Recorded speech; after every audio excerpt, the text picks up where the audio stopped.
Assalamu alaikum wa rahmatullahi ta'ala wa barkatu. Barkanmu da sake kasancewa da ku a daidai wannan lokaci.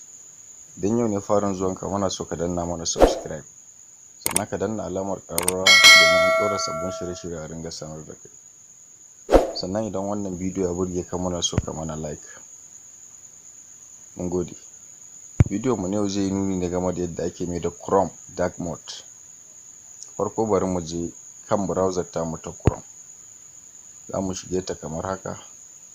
Mun ga asalin fuskar da take zuwa da shi, gashi nan mai haske.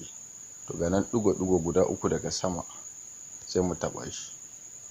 Sai mu zo ƙasa nan ga wajen da aka rubuta settings, ƙasan desktop side kenan, ga nan settings.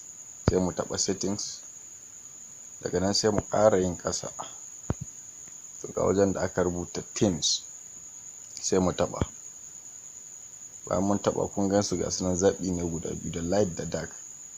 Light ɗin shine wanda muke ciki yanzu. Mun taɓa dark, gashi ta dawo baka.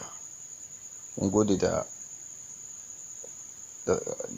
kasancewa da mu a wannan channel namu.